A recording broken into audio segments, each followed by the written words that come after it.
जब उन बाकी के दो ज़ेन पीछे मुड़े तो उन्हें वहां उनका तीसरा साथी जमीन पर गिरा मिला। वो कुछ समझ ना पाए कि क्या हुआ। अब वो अपने साथी की और आगे बढ़े और जब उन्होंने उसके पास जाके देखा तो वो हैरान हो गए क्योंकि उसका गला कटा हुआ था। वे समझ गए कि अभी जो चीख आई थी वो किसी और की नहीं बल्कि उनके दोस्त की थी।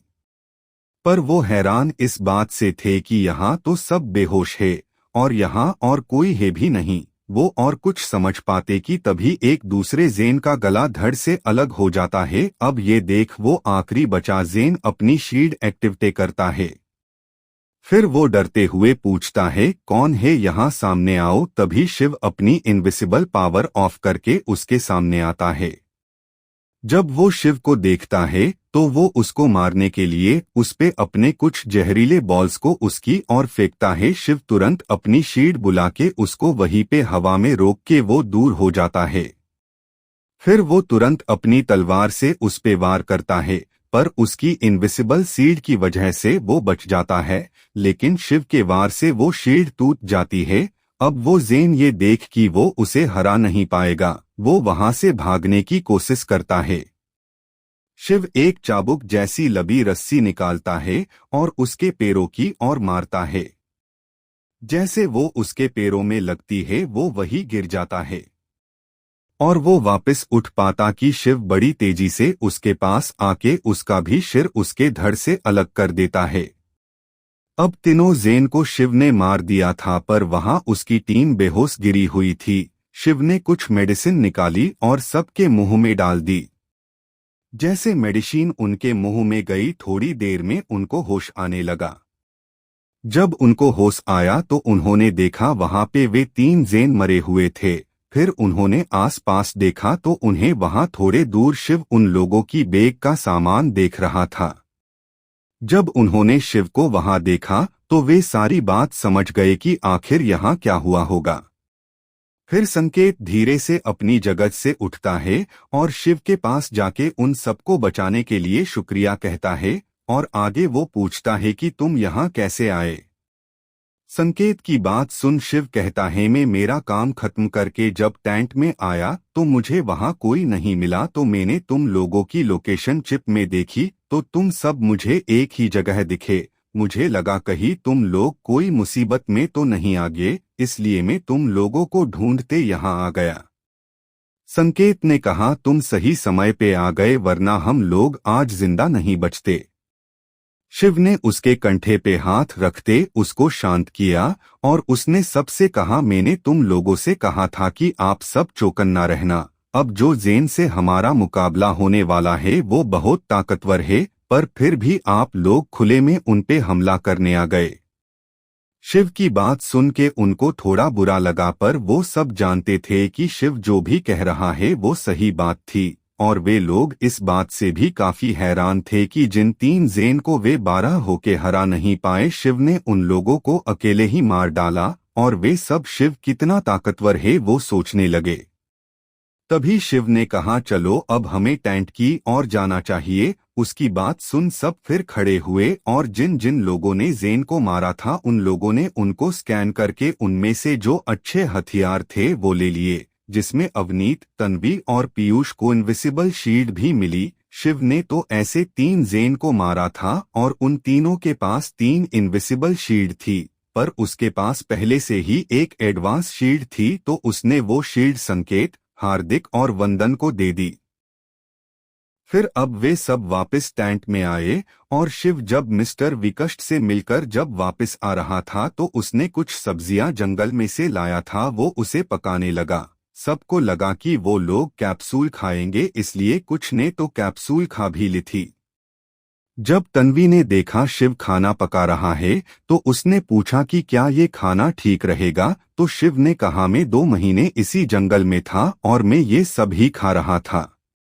उसकी बात सुन अभी तक जिन लोगों ने खाना नहीं खाया था वो अब शिव की और ऐसे देखने लगे कि जिससे शिव उनको खाना दे। शिव भी ज्यादा लाया था तो जिन लोगों ने भी कैप्सूल नहीं खाई थी उन्होंने शिव का पकाया खाना खाया।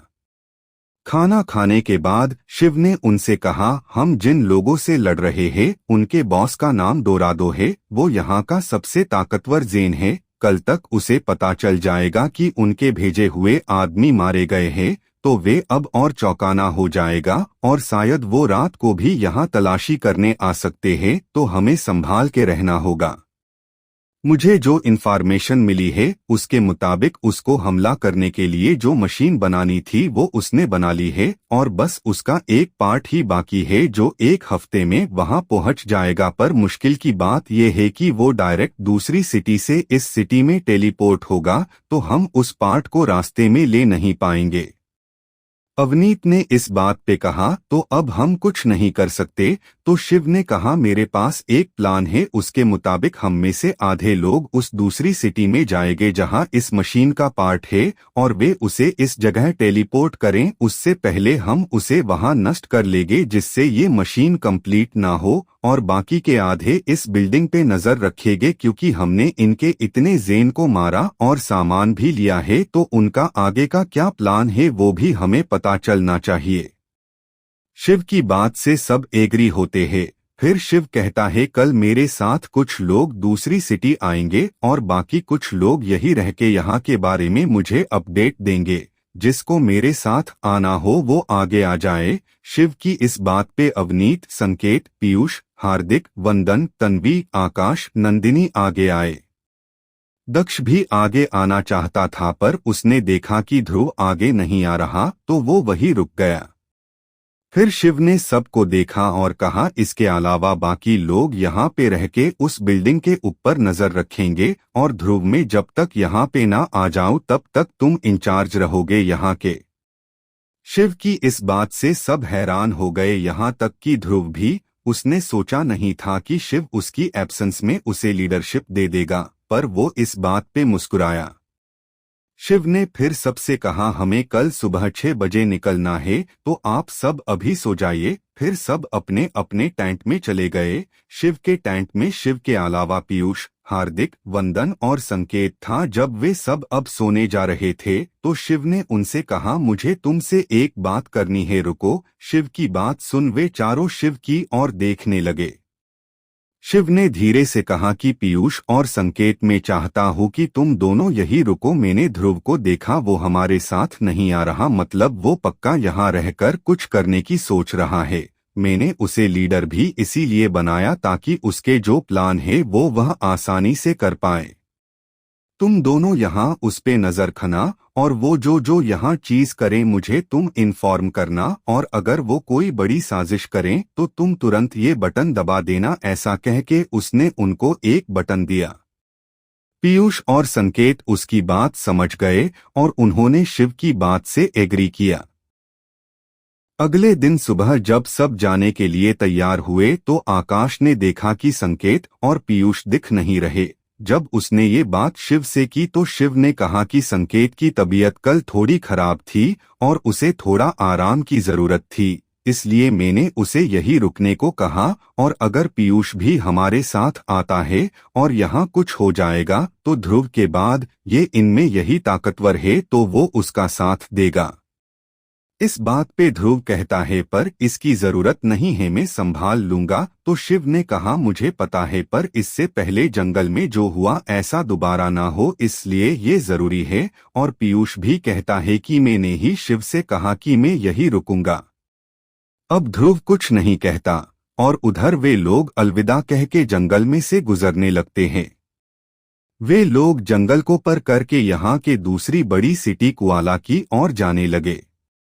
शिव उनको उस कुआला सिटी के बारे में बताते कहता है, ये यहाँ की दूसरी सबसे बड़ी सिटी है और टेक्नोलॉजी डिपार्टमेंट में पहले नंबर की, तो यहाँ की सुरक्षा भी काफी कड़ी होंगी, तो हमें संभाल के काम करना होगा। हमें वहाँ जाके 7 दिन के अंदर वो मशीन का पार्ट उनसे ले लेना होगा। अब वे लोग जंगल के बीचों बीच से गुजर रहे थे। वहाँ उन्हें कई जंगली जानवरों की गुर्राने की आवाज आ रही थी। सब लोग एक दूसरे से नजदीक ही आसपास देखते चल रहे थे।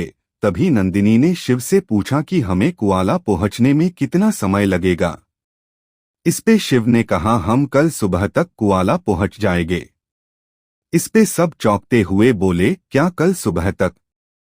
हार्दिक ने कहा, मेरे तो अभी ही पैर थक गए, चलो थोड़ा आराम कर लेते हैं फिर चलेंगे, और अब दोपहर भी हुई है। हार्दिक की बात सुन शिव दूसरे लोगों की ओर देखने लगता है। वो देखता है कि दूसरे भी थके हुए हैं, तो वो उनको वही एक पेड़ के पास आराम करने का कहता है। इधर दूसरी ओर ध्रुव के पास जो लोग थे उनसे वो कहता है कि आप लोग उस बिल्डिंग की ओर जाके वहां पे क्या हो रहा है उस पे नजर रखो, मैं यही रुकता हूँ ताकि कोई जानवर यहाँ हमला ना कर दे टेंट पे। उसकी इस बात पे सब मान जाते हैं, पर पीयूष और संकेत नहीं मानते क्योंकि शिव ने उनको पहले ही सतर्क किया हुआ था। तो अब पीयूष संकेत को टेंट में लेके जाता है और उसे अपना प्लान बताता है। फिर थोड़ी देर में वे सब जाने के लिए तैयार होते हैं। तभी ध्रुव देखता है कि उन सब में संकेत नहीं है। वो संकेत को आसपास ढूंढता है तो उसे टेंट में संकेत लेता हुआ दिखा। उसने गुस्से से संकेत से कहा, तुम्हें इनके साथ जाना है। इस पे संकेत ने बड़े आराम से कहा, मेरी तबीयत ठीक नहीं है। इस पे ध्रुव उससे कुछ कहता उससे पहले पीयूष भी बोला, हाँ आज सुबह शिव भी इसलिए इसे मिशन पे नहीं ले गया और आराम करने को कहा है। अब पीयूष की बात सुन दूसरे लोग भी उसके साथ हो गए। अब ध्रुव को गुस्सा बहुत आ रहा था, पर वो इनके सामने दिखा थोड़ी सकता था, इसलिए सिर्फ उसने संकेत के ऊपर तंज कसते कहा, अगर ऐसा ही था तो यहाँ भी क्यों आए, वहां थ्रस्टेड बिल्डिंग में ही रहना था ना। उसकी बात सुन के संकेत थोड़ा गुस्सा हुआ, पर वो कुछ बोला नहीं।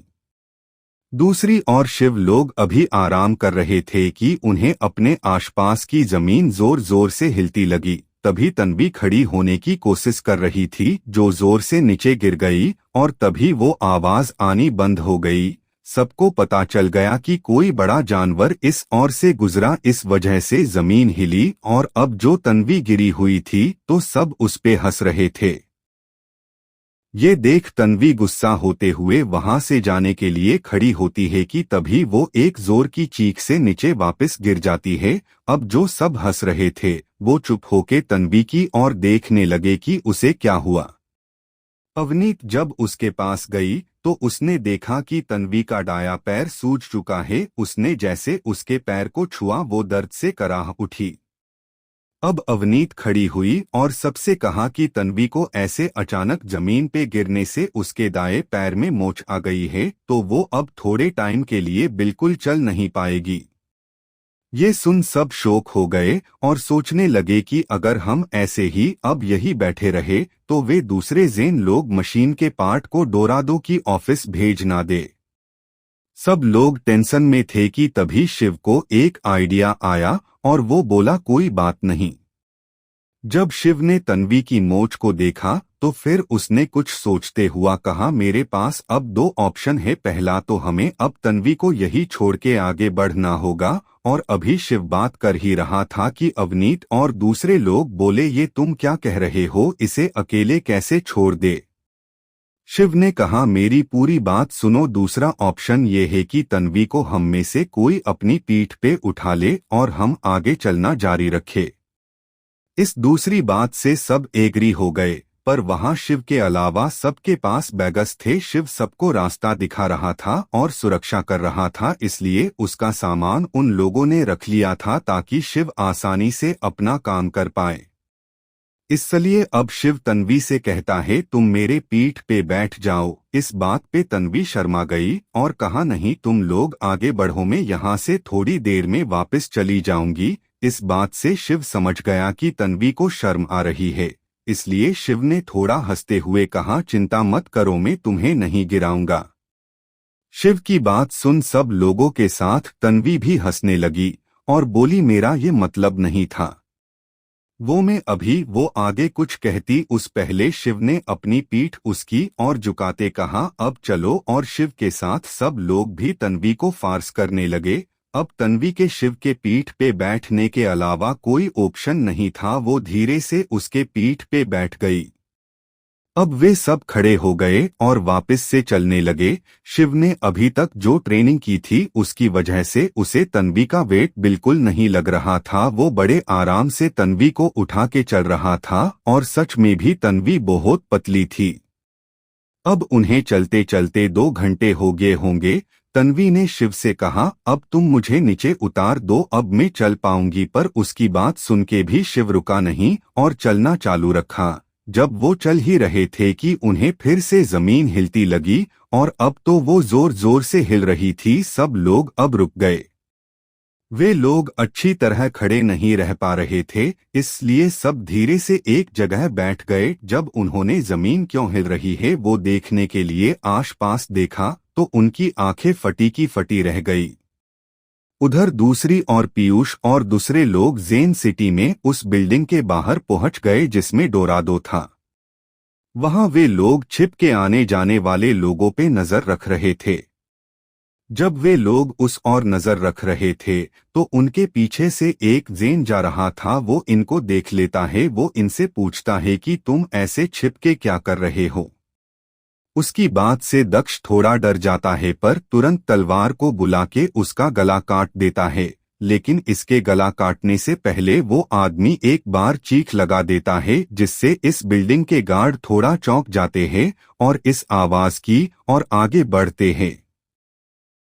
ये देख पीयूष दक्ष के ऊपर गुस्सा होते हुए कहता है, पागल आदमी, वो जेन सिर्फ हमसे बात करने आया था और तूने उसे मार दिया। इसकी वजह से गार्ड अब इसी और आ रहे हैं। जल्दी कहीं और जगह छिप जाओ वरना बहुत बुरी मौत मारे जाएंगे। तभी कुछ ही पल में गार्ड वहां आ जाते हैं पर उन्हें वहां कोई नहीं मिलता। पर वे लोग वहां उस मरे हुए जेन की लाश देखते हैं। वो इस लाश को देख के चौंक जाते हैं और फिर से इधर उधर ढूंढने लगते हैं पर उन्हें आसपास कोई नहीं मिलता। फिर वे लोग वापस बिल्डिंग की ओर चले जाते हैं। जाते जाते अपने डिवाइस से इसके बारे में किसी को बताते हैं। जब वे लोग चले जाते हैं तो सामने के बिल्डिंग के नीचे छुपे पीयूष, दक्ष और बाकी के लोग बाहर आते हैं। पीयूष ने दक्ष से कहा, देखो तुम्हारी वजह से उनको ये तो पता चल गया कि हम लोग उनकी जासूसी कर रहे थे और अब वो शायद उनके बॉस को इसके बारे में बताया होगा। अब हम खतरे में हैं। अब यहाँ रुके तो मारे जाएंगे। अब हमें तुरंत वापस टेंट की ओर जाना चाहिए। पीयूष ने यह सारी बात बहुत गुस्से में की थी क्योंकि उसे दक्ष ने अभी जो किया था उससे उस पे बहुत गुस्सा आ रहा था।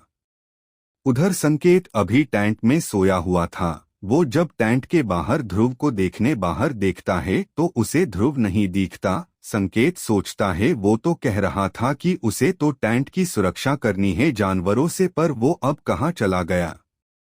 फिर उसने सोचा शायद वो अपने टेंट में थोड़ा आराम करने गया हो। ऐसा सोच के वो वापस अपने टेंट में जाने लगा। जब वो वापस टेंट में आया और उसने आसपास के सामान को देखा तो उसमें शिव यहाँ उन जेन की सामान का एक बैग भूल के गया था, वो नहीं था।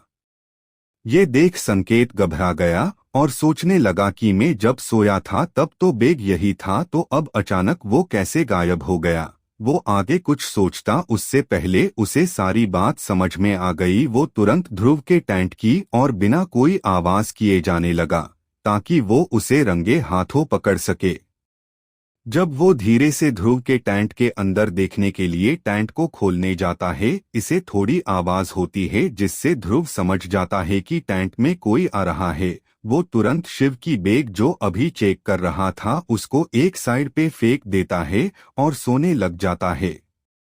तभी संकेत टेंट ओपन करता है तो वो देखता है कि ध्रुव सो रहा है। तभी ध्रुव नाटक करते उठता है और कहता है, तुम यहाँ कुछ काम था और तुम तो सोए हुए थे ना। ध्रुव के सवाल सुन के पहले संकेत चौंका और सोचा ये मुझसे इतने सवाल क्यों कर रहा है। फिर उसने कहा, वो मेरी आंख खुली और तुम मुझे बाहर दिखे नहीं तो मैं तुम्हें ढूंढते यहाँ आ गया।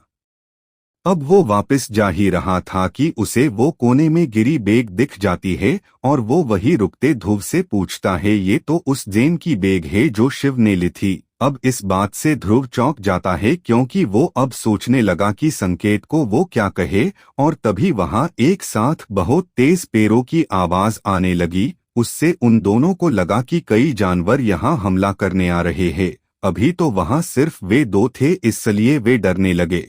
ध्रुव और संकेत अपने हथियार निकाल के उस पेड़ों के आवाज की और देखने लगे। जब उन्होंने वहां देखा तो उन्हें वहां पीयूष, जानवी, दक्ष और बाकी के लोग आते दिखे। ये उनकी आवाज थी। उनको देख इनके जान में जान आई। फिर वे लोग सोचने लगे कि ये लोग इतनी जल्दी वापस कैसे आ गए।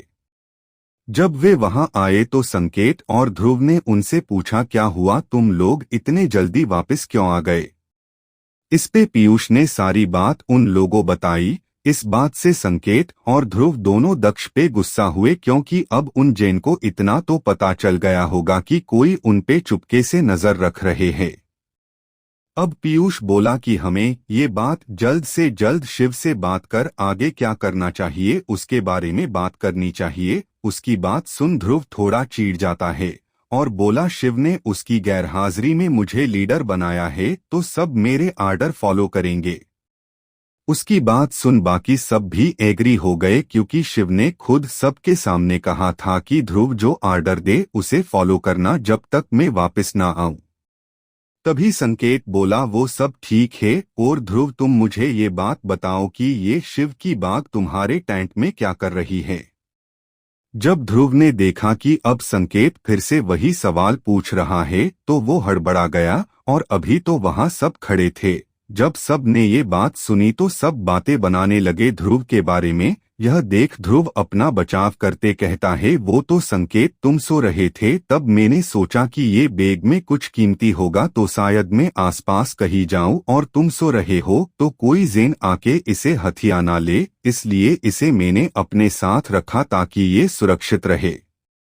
उसकी बात सुन फिर सब मान गए, लेकिन संकेत और पीयूष को सब समझ में आ गया। फिर संकेत ने उससे वो बैग लेते कहा, कोई बात नहीं, अब तो सब आ गए हैं और पीयूष भी मेरे साथ है तो तुम्हें अब इसकी कोई चिंता करने की जरूरत नहीं है।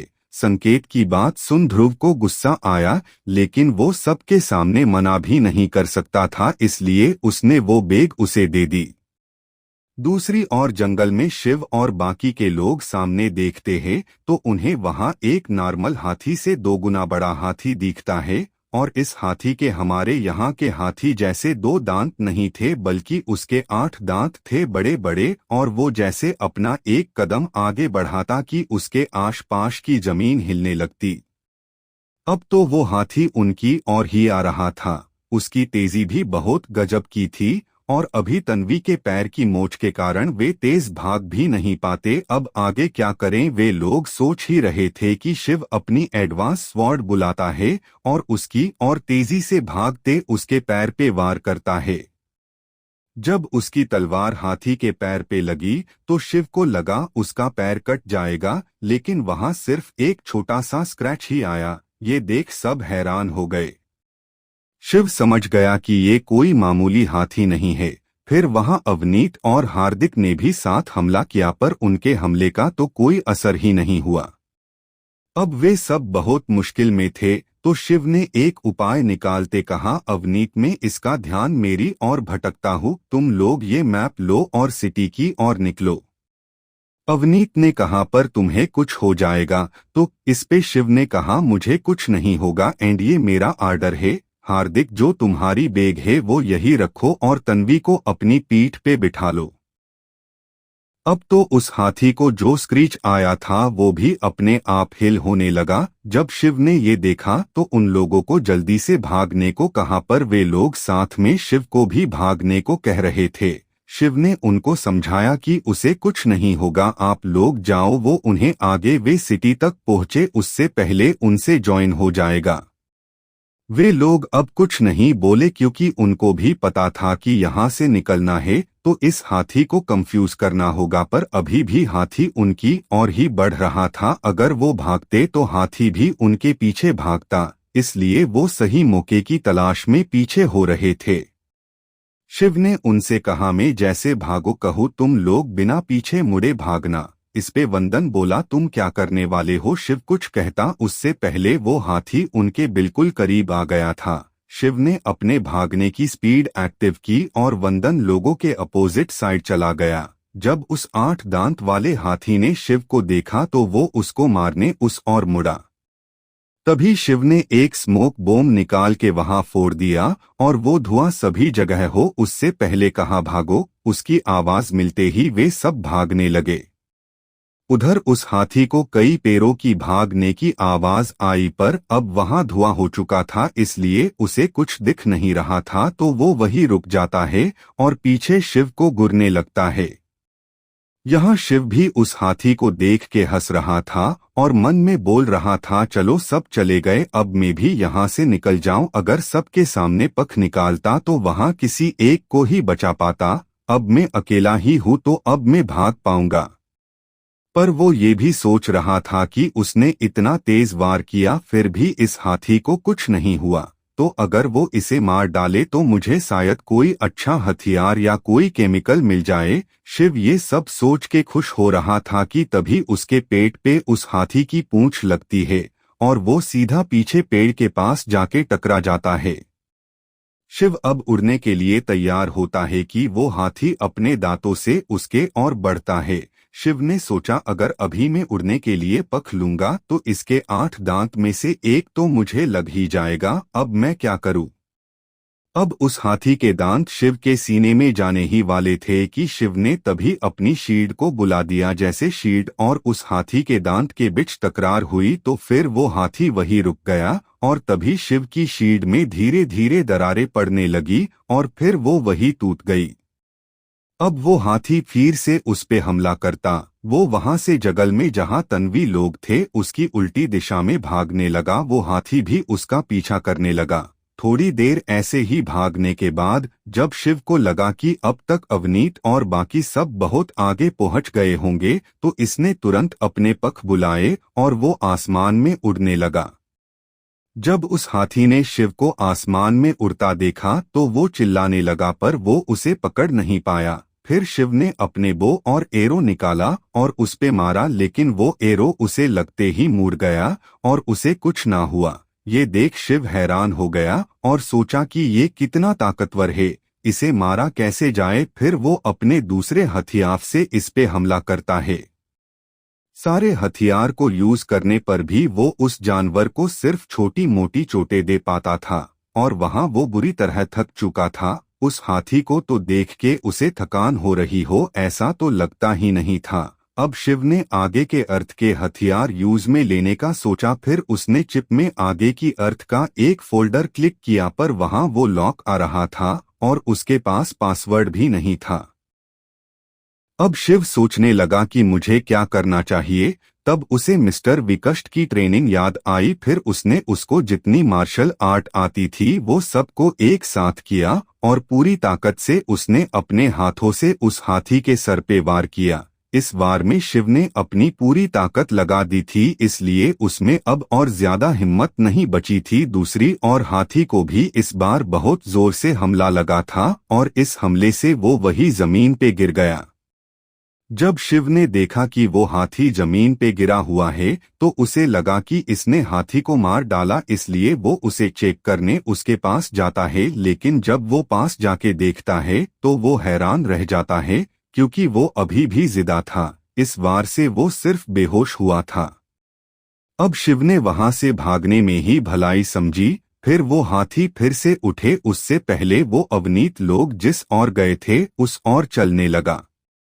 जब वो वहां से थोड़ा आगे चला गया तो वो आगे एक पेड़ के सहारे थोड़ा आराम करने रुका। ऑफ तब वो बोल उठा जान बची तो लाखों पाए। तभी उसके चिप में किसी का मैसेज आया। जब शिव ने चिप ओपन की तो उसने देखा वहां संकेत का मैसेज था। अब वो उस मैसेज को पढ़ता है। उस मैसेज में संकेत ने सब लिखा था जो पीयूष के ग्रुप और उन जेन के बीच हुआ और ध्रुव कैसे उसकी बैग को लेके चेक करने वाला था सारी बात बताई। उसकी बात सुन के शिव वहां सिर्फ ठीक है उस पे नजर रखना इतना लिख के मैसेज सेंड कर देता है। दूसरी ओर अवनीत, तन्वी और बाकी सब शिव की चिंता कर रहे थे क्योंकि उनको भागने में हेल्प करने के लिए वो वहां हाथी के पास रुक के लड़ रहा था। तन्वी सबसे कहती है कि शिव ठीक तो होगा ना। उसकी बात सुनकर भी कोई कुछ नहीं बोलता पर आकाश उससे से कहता है कि चिंता मत करो शिव अब पहले से ज्यादा स्ट्रांग है तो वो उससे बच के लौट आएंगे। तन्वी भी अब हार्दिक से कहती है कि अब मुझे तुम नीचे उतार दो, मैं पहले से बेहतर हूँ अब। उसकी बात सुन हार्दिक उसे अपने कंधे से नीचे उतारता है। वो अब धीरे धीरे चल पा रही थी। सब लोग अब आगे चलने लगा। जब रात हुई तो वे सब वही एक जगह रुक के रात गुजारने ने का तय किया। फिर हार्दिक वंदन ने कहा, तुम लोग आराम करो, अभी हम यहाँ जग के पहरा दे रहे हैं। उनकी बात सुन आकाश ने कहा, जब तुम्हें नींद आए तो मुझे जगा देना। इस पे उन दोनों ने हाँ कहा और फिर बाकी के सारे सो गए। 2 घंटे बीतने के बाद अभी हार्दिक और वंदन पहरा दे ही रहे थे कि उन्हें जंगल की झाड़ियां हिलती दिखी। जब उन्होंने ये देखा तो वो पहले सतर्क हो गए और गौर से उस ओर देखने लगे तो उनको पता चला कि ये उनका कोई वहम नहीं है, वहां पे कोई तो है। अब वे लोग उस झाड़ी की ओर धीरे धीरे आगे बढ़ने लगे। वही आज थ्रस्टेड सिटी में मिस्टर रॉय ने हैत को अपनी केबिन में बुलाया था और उसके साथ कुछ सीरियस बात चल रही थी, जिसके जवाब में हैत इतना कह रहा था कि सर मैं संभाल लूंगा, आप चिंता मत कीजिए। और वॉल के इस ओर ध्रुव के लोग रात होने के वजह से आराम कर रहे थे और अभी ध्रुव और दक्ष पहरा दे रहे थे। इस पे दक्ष ने ध्रुव से कहा, तुमने शिव का बेग जानबूझ के लिया था ना। उसकी बात सुन ध्रुव पहले कुछ नहीं कहता पर फिर एक खतरनाक तरीके से हंसता है। उसे ऐसे हंसता देख दक्ष पहले तो थोड़ा डर जाता है पर फिर वो कहता है, क्या हुआ, तुम ऐसे हंस क्यों रहे हो।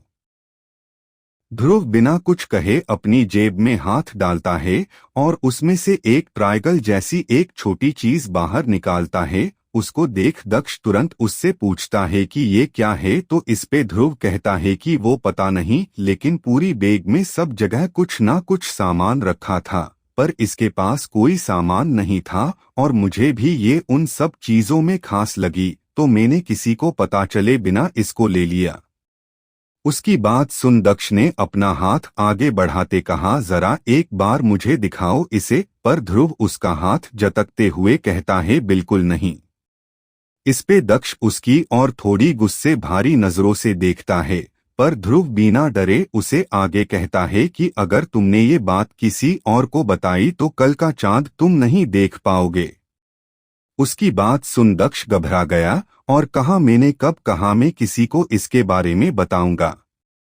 हार्दिक और वंदन अभी उस झाड़ी के पास पहुंचे ही थे कि सामने झाड़ी में से एक आदमी निकला। उसे देखते ही वे दोनों पहले चौंक गए पर उन्होंने गौर से देखा तो वो शिव था। उसे देखते ही वे दोनों खुश हो गए और उसके गले मिल गए। फिर उन्होंने उससे उसके बारे में पूछा कि उसे कुछ हुआ तो नहीं।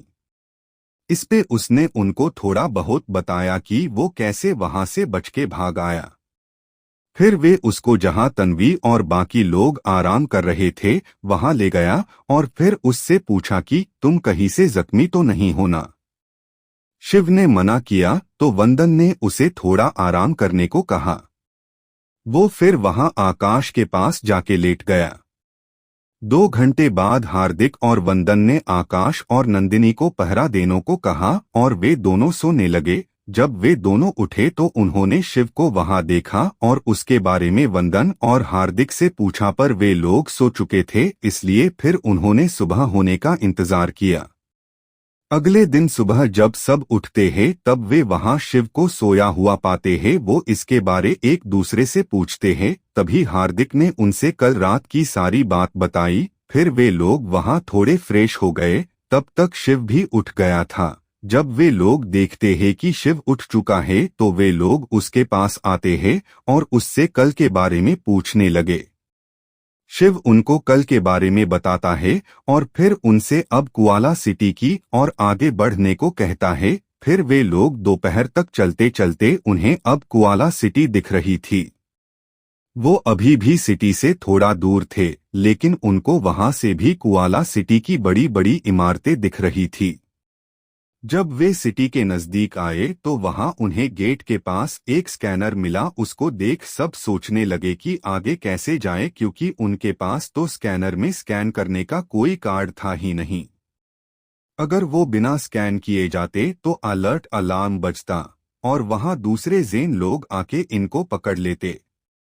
तभी शिव कुछ सोचता है और फिर कहता है कि चलो, इसमें घबराने की कोई बात नहीं है। इस पे हार्दिक उसको पूछता है कि तुम्हारे पास कोई प्लान है, तो इस पे शिव ने अपना सामान जो सबकी बैग में रखा था, तो उसमें जो सामान नंदिनी के बैग में रखा था वो लेने के लिए उसने उससे बैग मांगी।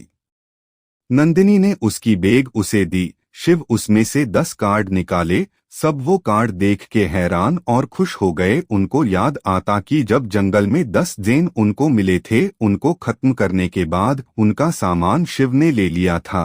तब शिव ने उनके पास जाके उनका कार्ड भी ले लिया था। वो शिव के इस बात से बहुत ज्यादा खुश थे। शिव उन सबको एक एक कार्ड देता है और बाकी के 4 कार्ड वापस बैग में रख लेता है, और वो वे कार्ड को वहां स्कैन करते तो वो सक्सेसफुली स्कैन हो जाते हैं और वे लोग अंदर चले जाते हैं। वो वहां जब एंटर होते हैं तो वहां का माहौल देख के सब हैरान हो जाते हैं। वहां कहीं 8D प्रोजेक्टर थे जिससे उनके सामने कोई असली चीज हो ऐसी लगती, पर वो एक होलोग्राम ही होता था। जब वे वहां के बाजार में एंटर हुए तो वहां उन्हें मशीन के पार्ट्स, कई रोबोट्स और कई सारे कीमती हथियार बिकने के लिए रखे थे। वो सब वहां से आगे बढ़े तो उन्हें थोड़ा आगे कई बड़ी बिल्डिंग दिखी, जिसमें से एक जहां से वो मशीन का पार्ट टेलीपोर्ट होने वाला था, वो बिल्डिंग भी थी। जब उन्होंने वहां पे जाने के लिए आगे बढ़े पर वहां पे कई सारे जेन लोग थे, तो वे लोग उस और आगे बढ़ नहीं पाए। शिव ने सबसे कहा कि अभी हमें यहाँ कहीं रुकना होगा, हम रात को वापस आएंगे। उसकी बात से सब एग्री हो गए। फिर शिव पास की एक होटल जैसी जगह जाके कुछ कमरे मांगे तो उसने उनको अपने आईडी दिखाने कहा। वे लोग अपने फैक कार्ड के जरिए अपनी दूसरी आईडी दिखा के शिव 3 कमरे ले लेता है। एक कमरे की चाबी वो लड़कियों को देता है और एक कमरे की चाबी लड़के लोगों को, और तीसरा कमरे की चाबी वो अपने पास रखता है। उसने यहाँ अपने लिए एक अलग कमरा लिया था ताकि प्रैक्टिस के समय उसे सबके सामने अपने वेपन्स दिखाने का डर ना रहे, वरना वे लोग इतने सारे वेपन्स उसके पास देख लेते तो वे उनसे सवालों की बारिश लगा देते। इसलिए उसने एक अलग से कमरा लिया। यहाँ कमरा लेने के लिए पैसे नहीं, कुछ सामान या हथियार देने होते थे। शिव अपनी कुछ बेसिक हथियार उन जेन को दे देता है। फिर वे सब अपने अपने कमरे में जाते हैं। जाते जाते शिव उनसे रात को 1 बजे उसके रूम के बाहर मिलने को कहता है। सब लोग वहां से हाँ कहकर अपने कमरे में चले जाते हैं। फिर शिव भी अपने कमरे में आ जाता है। आने के साथ वो कमरा बंद करके कमरे के बेड के ऊपर बैठ जाता है और वो अपनी चिप ऑन करता है। शिव जब उस बिल्डिंग के पास था तब उसने वहां अपने चिप की मदद से सारी जगह को अच्छे से स्कैन कर लिया था ताकि वो उस बिल्डिंग के अंदर जाने का रास्ता ढूंढ पाए। अब वो उस जगह को अच्छी तरह से देखता है और वहां के 20 गार्ड्स को भी वो देखता है। फिर वो उस जगह के आसपास वाली जगह देखता है जहां उसे एक बड़ी इमारत और दूसरी और एक बड़ा मैदान दिखता है। फिर वो और थोड़ा टाइम सब कुछ ऑब्जर्व करता है। फिर वो एक प्लान बनाता है और फिर वो अपने हथियारों से प्रैक्टिस करने लगता है। जब रात के 1 बजे तो शिव अपने कमरे से बाहर आया तो वहां उसे सब खड़े उसका इंतजार करते मिले। शिव ने सबको कहा, मेरे पास एक प्लान है जिससे हम आज रात ही उस बिल्डिंग में जाके उस पार्ट को ले आएंगे। सब लोग शिव की बात ध्यान से सुन रहे थे। शिव उनसे कहता है, अवनीत, तन्मय, नंदिनी, तुम लोग उस बिल्डिंग के सामने जो एक बड़ा मैदान है वहां जाकर मैं तुम्हें एक चीज दे रहा हूँ, वो मेरे इशारे पे उन गार्ड्स पे मार देना। बाकी के लोग उसके पीछे वाली बिल्डिंग में रहकर हमें बचाएंगे। उसकी बात सुन सब एग्री होते हैं। फिर अवनीत कहती है, पर आखिर प्लान क्या है? तो वो शिव कहता है कि आगे मैं सब बता दूंगा। अब वे लोग उस बिल्डिंग को और आगे बढ़ने लगते हैं। क्या लगता है दोस्तों, शिव ने क्या प्लान बनाया होगा इन 20 जेन को मारने के लिए, और क्या उसका जो प्लान है वो सक्सेस होगा या फिर वो लोग का प्लान फेल होगा? अगर प्लान फेल हुआ तो वे लोग तो फिर उन जेन से मारे जाएंगे। आगे क्या होता है वो जानने के लिए सुनते रहिए रोमांच और एडवेंचर से भरी कहानी और जुड़े रहे हमारे साथ। अगर कहानी पसंद आ रही है तो वीडियो को लाइक करो और चैनल को सब्सक्राइब करो और इसी तरह की कहानी की नोटिफिकेशन के लिए बेल आइकन को दबाना मत भूले।